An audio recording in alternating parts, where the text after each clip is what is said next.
This interview is for information only and should not be considered as investment advice or a recommendation to buy shares in the company featured. Welcome to this Stock Box interview.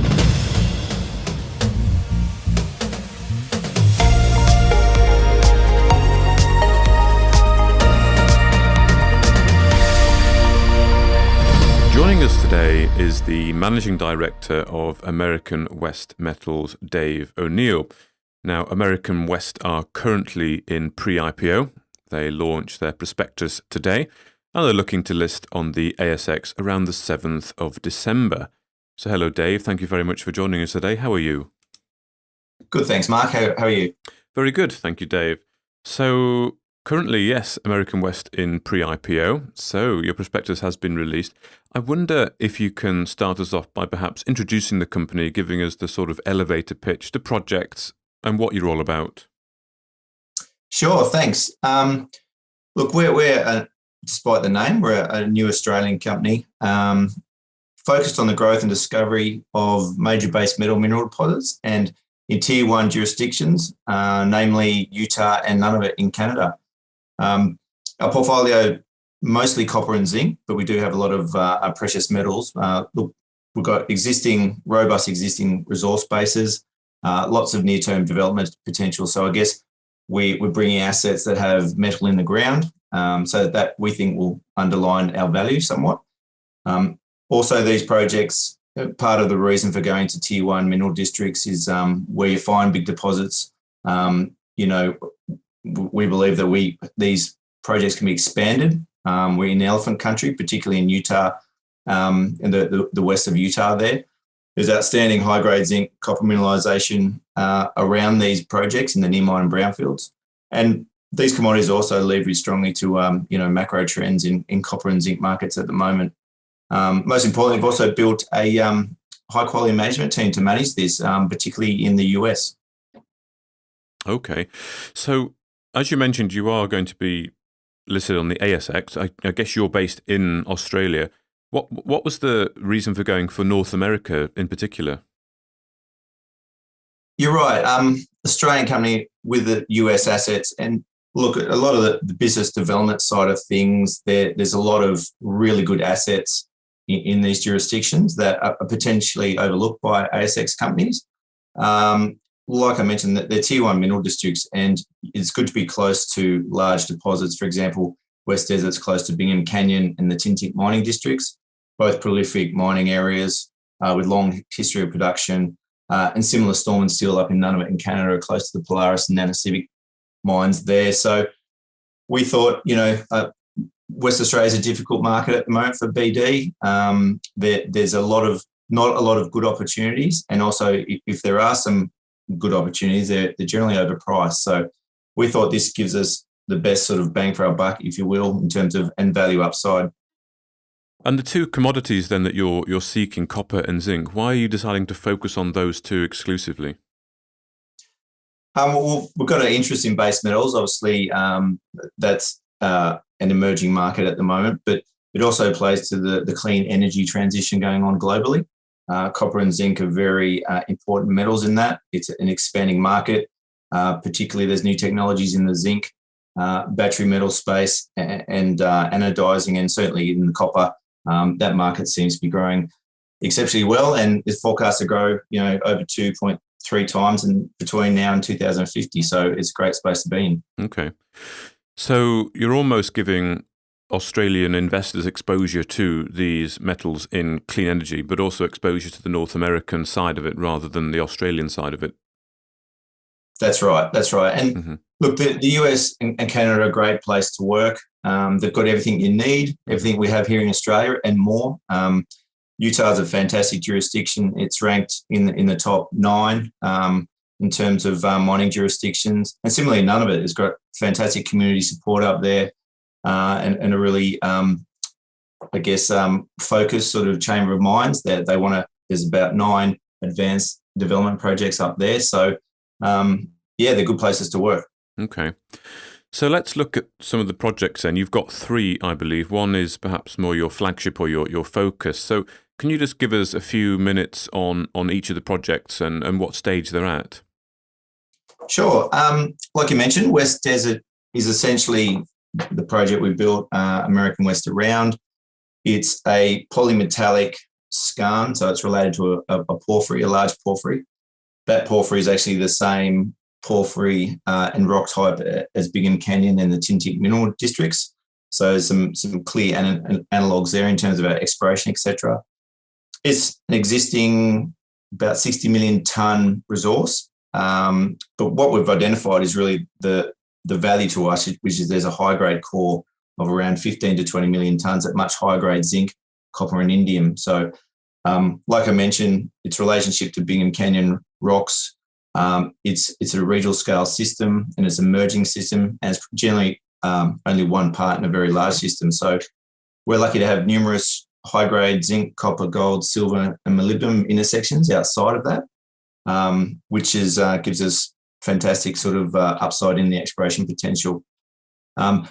As well, there's despite the high grade zinc, there's zones around the skarn that have very high grade copper and silver as well. So the historical resource, when it was calculated, didn't estimate silver, gold, or molybdenum.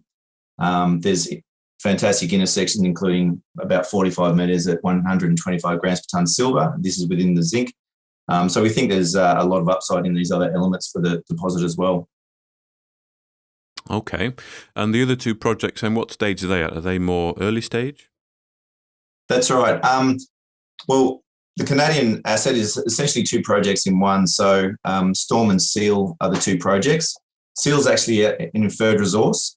So it's about 1 million tonnes at 10.5% zinc with 46 grams per tonne silver, sorry.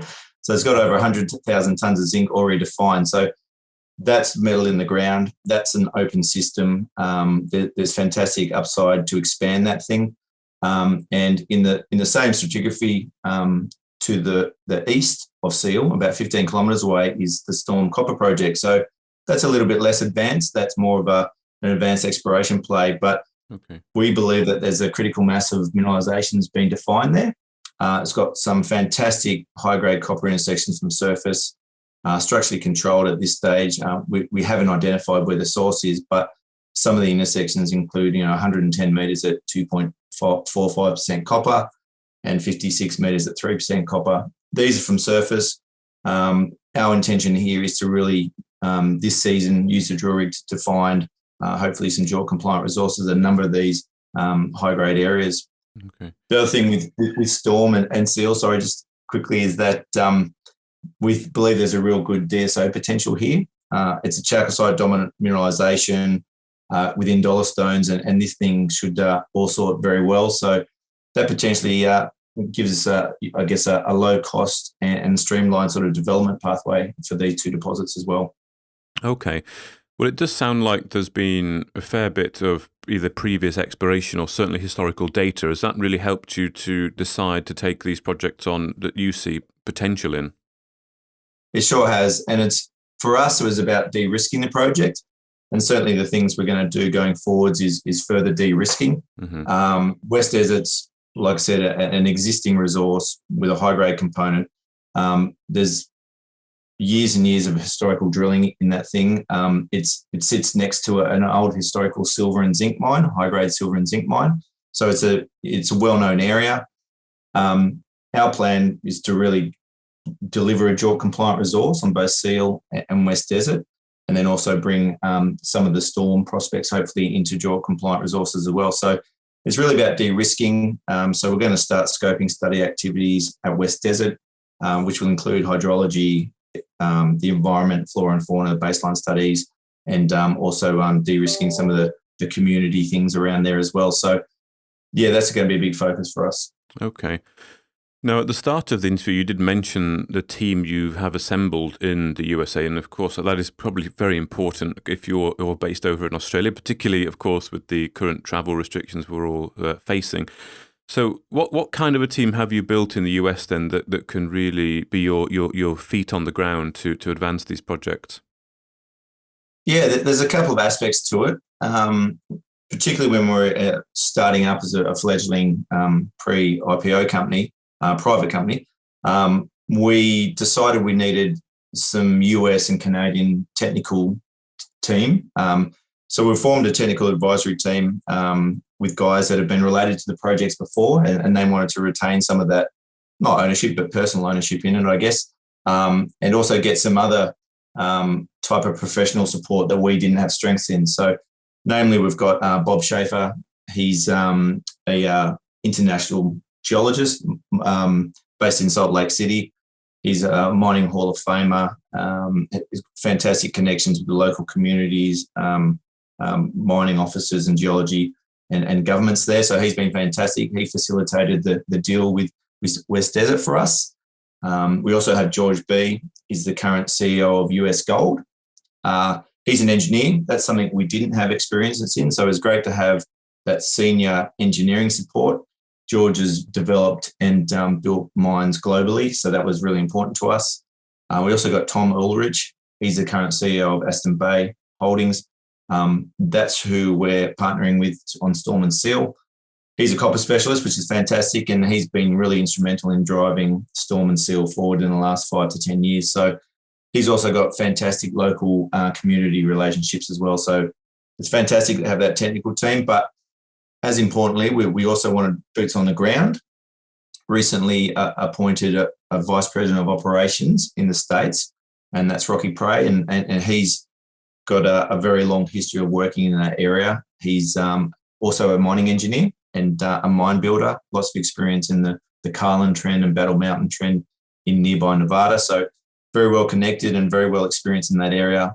And we've also got Mark Fow, and he's a principal geologist, again, highly experienced in that part of the world, and he'll be driving the resource definition activities at West Desert going forwards. Okay, excellent. Okay, so you're looking to IPO on around the 7th of December. Do you know at the moment how much you're looking to raise, and have you got a plan for how these funds will be put to use and the immediate expiration? Sure do, yeah. So the IPO opened, we're looking for 11 million as a minimum by issuing 55 million shares, 20 Australian cents per share. But we will take up to 15, so issuing another further 20 million shares on top of that at 20 cents as well. So the funds, a little bit of the funds will go into paying for the West Desert acquisition, which upon IPO will be 100% owned by American West Metals. So that's a small portion, but given West Desert's the flagship, given we want to start resource definition and scoping study level activities, then a good chunk will go into that. Over 50% of the funds will go into West Desert in the first 24 months. Storm and Seal, because they're in the Arctic, are seasonal, so we need to be up there in the northern summer. So, but also to get up there, there's a minimum expend up there. So there'll be a couple of million allocated to that program in the next 24 months to do the drilling and the resource extension activities we want to do up there. And the remainder will go into Copper Warrior, which is a lot earlier stage. No defined resources at this point, but it's a sedimentary copper project in southeast Utah. Fantastic exploration upside there, and it's only 15 k's from Lisbon Valley Mine there, which may end up one day, hopefully, being a potential toll treating option for us. Okay, good. Well, a final question then from me, Dave, would be, considering that you are looking to raise at the moment, you're in the pre-IPO stage, is there opportunity for investors interested to take part, and what should they do if they're interested? There is. So our website's live, americanwestmetals.com. They can see the prospectus in there, and that's got all the details regarding the offer. There's also an application form on the back should they wish to, submit their application that way. So there's lots of information on there. There's a lot more information than I can give you now. There's the company presentation on there. There's all the project information as well. There's our strategy and a low footprint strategy and all that sort of stuff as well. So fantastic place for everything you need. Okay. Well, Dave O'Neill, the Managing Director of American West Metals, thank you very much for your time.